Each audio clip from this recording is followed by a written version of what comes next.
Hello, my name is Kelsey and welcome to my channel. Today I'm going to be crocheting two princess dresses for my daughter. Well, not today exactly, but over the next few days. Inspired by iconic favorite princesses from the House of Mouse, whatever it's called. This is pure can't remember what the term is, fan art? This is fan art, so I am not copywriting or infringing upon anything. A few weeks back, I showed you all how I crocheted this dress from start to finish for my daughter without any pattern or anything like that. And I absolutely am obsessed with it, but ever since I've made it, I've thought, oh my gosh, this would make the cutest Moana dress, because it has like the ruffles on top, and so I could just do that in red. And then I got I like this lace, but I mentioned in my last video that I really wanted to try this like chiffon tulle that I found on Amazon, this ribbon that's really pretty. So I'm going to be using that. I have I have 2 hanks of Turboo yarn from my stash that I've just had forever.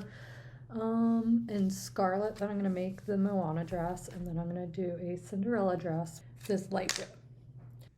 Alright, so the first mistake that I made last time was I did not add any positive ease in the waist. So it ended up almost being a little too small. So this time, what I'm going to do is I'm going to add between 2 and 4 inches. So this whole thing is 24.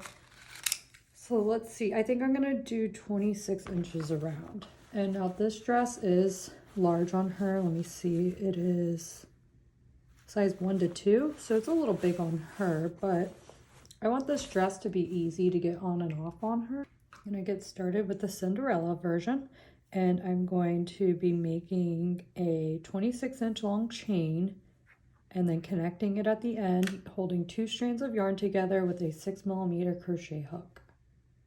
I did a foundation single crochet until it was 26 inches long, and now I am going to connect the ends together, and I'm really careful not to make sure they get twisted. So now what I'm going to do is I am going to single crochet around. I'm going to chain 1 and then single crochet around in each stitch. Because I think what I want to do, I haven't done it in a really long time, is a waistcoat stitch. So I'm going to get started by doing an entire row of single crochets, and then I'll start working that waistcoat stitch, if I can speak, into starting with the next row.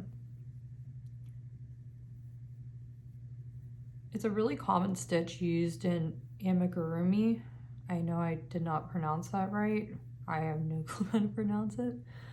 But yeah, it's like commonly used in that, and it gives like a really nice knit look, which I think is just really classy and elegant and matches the style of Cinderella. The key is to stitch really loosely, so I'm doing these stitches really loose. If you're not familiar with the waistcoat stitch, so what you do is you basically work like a normal single crochet, but you work it in between these posts right here. Instead of like in the top, you're working it actually in the stitch. Like that. So see, right there, those are the 2 posts, and I am holding 2 strands together, so you can see lots of, or it's like a lot more defined, I feel like. But yeah, here's the 2 posts, and I insert my hook in between, and I work a single crochet as usual. All right, and I am on row 3, so you can see this like really pretty like knit V stitch look starting to appear. So I'm going to keep doing that until I get to where I think it's the appropriate length underneath her armhole.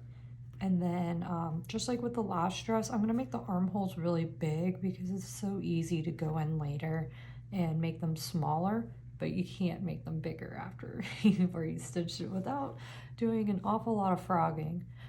Okay, so what I've done so far is I made my foundation single crochet chain the correct length that it needed to be. And then I connected it together and I began working a waistcoat stitch in the round and up until the correct height that I wanted it to be for the underarm.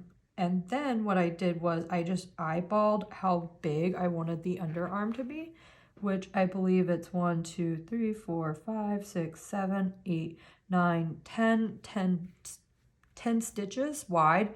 And I'm making approximately like 18 to 24 month size. On this side where I'm connecting each stitch, for the beginning, so this was the beginning of my round, I just did a slip stitch in the first 1, 2, 3, 4, 5 stitches, and then I just continued to work my waistcoat stitch around as normal until I got to what I eyeballed to be about 5 stitches away from the edge. And of course this is going to vary depending on the size that you make if you're making this along with me.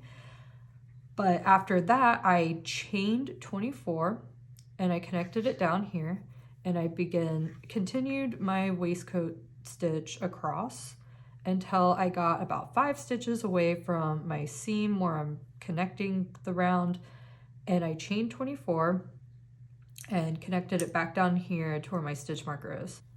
And what I did for the first row on the chain, I worked in the back bump to give this like really smooth edge that'll be a lot easier to pick up when I go to decrease the sleeve.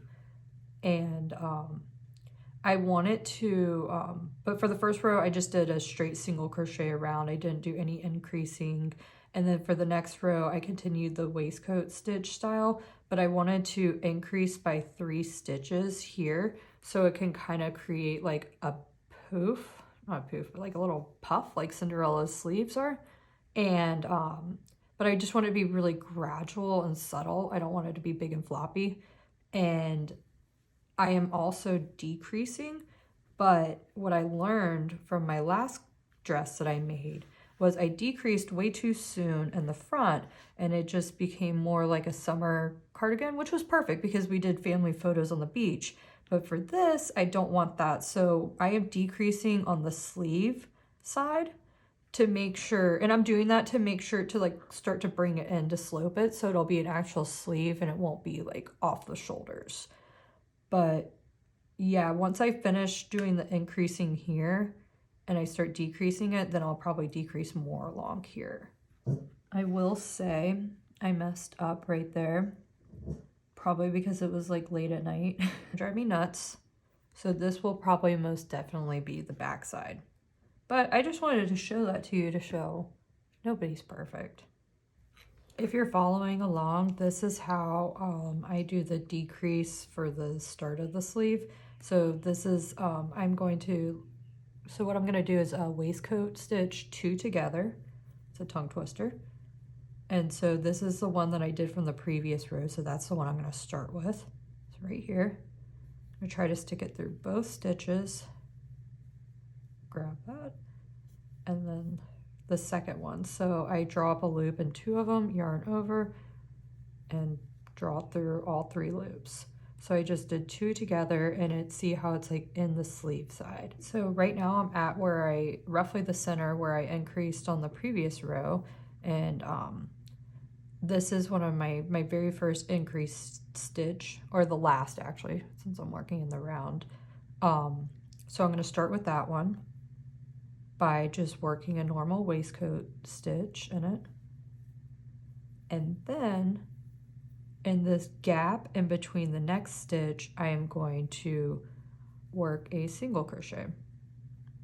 So that increased, and then I'm going to continue with 2 waistcoat stitches, 1, 2, and then this gap I'll increase again. And now I'll work 2 more.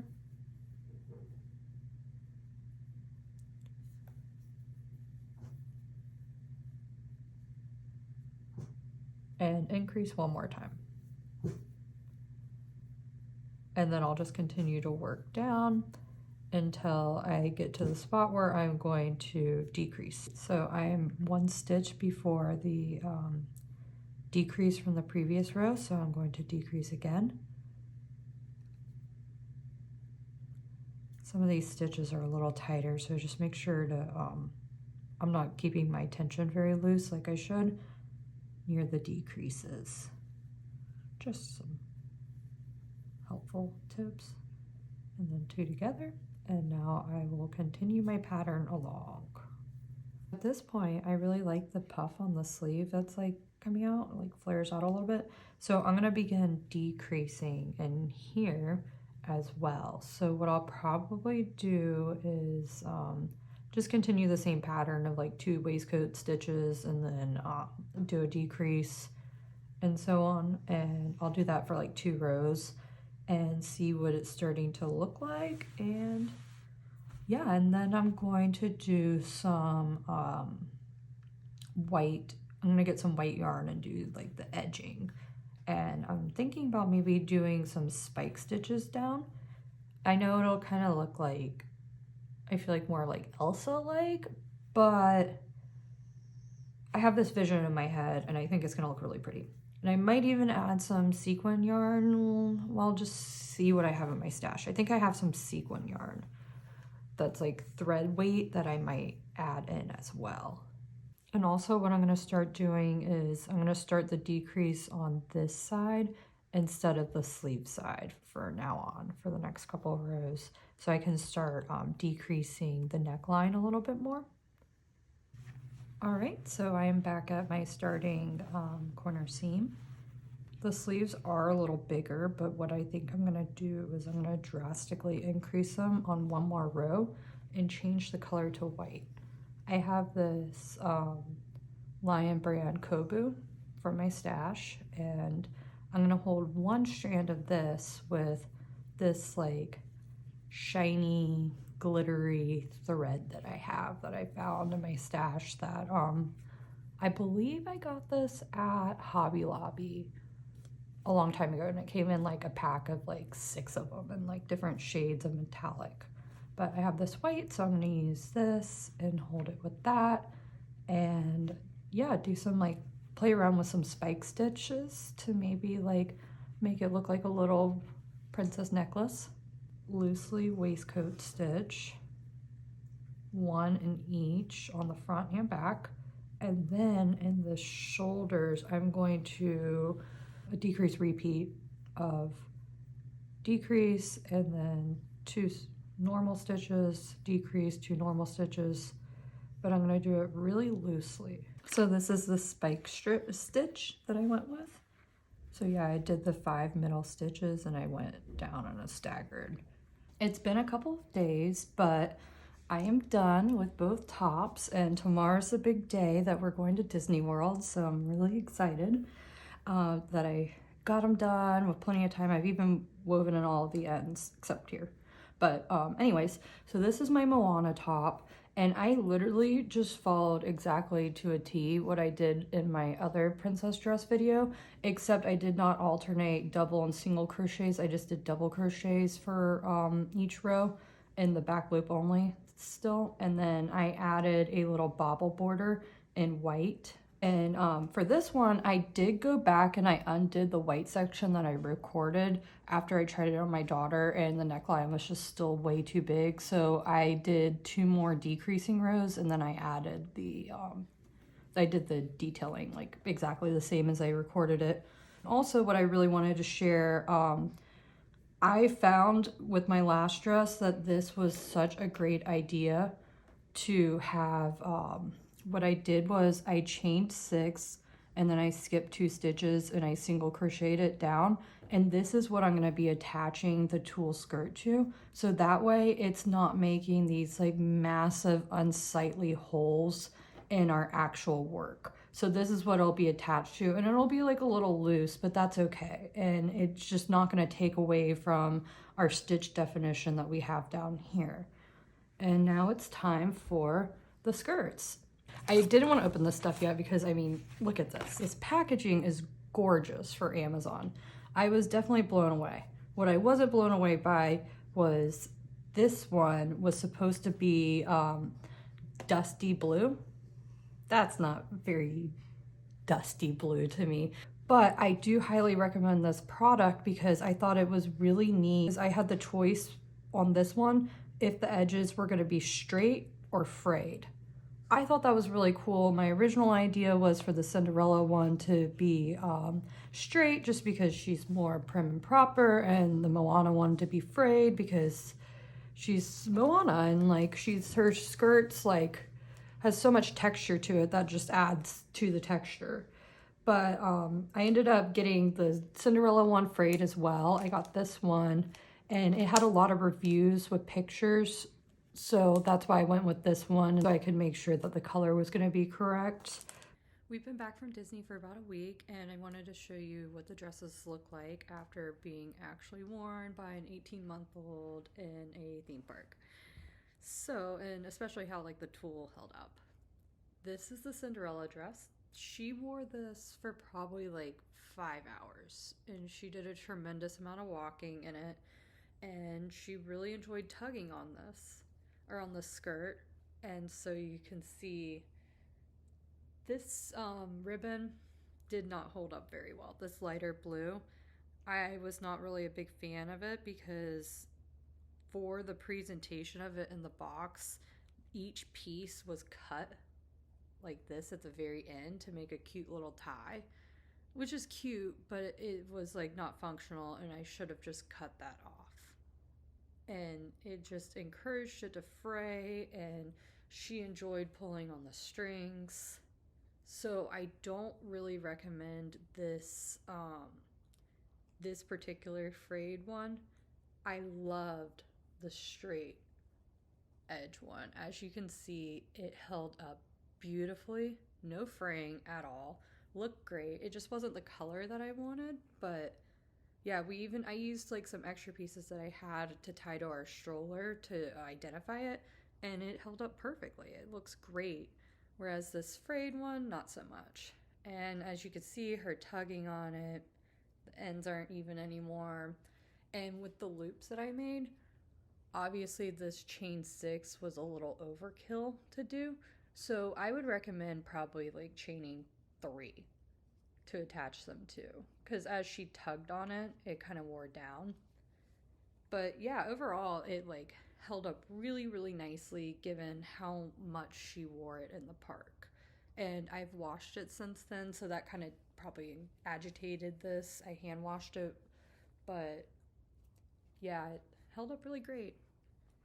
And the Moana one, she did not wear that one as much, unfortunately, because I didn't have enough tulle for the skirt, and I tried putting like a pair of bloomers on underneath her, and it just like looked funny, and they weren't the right color, and I don't know. So she didn't wear this one very often, but this brand of tulle I feel like held up a lot better than the light blue did.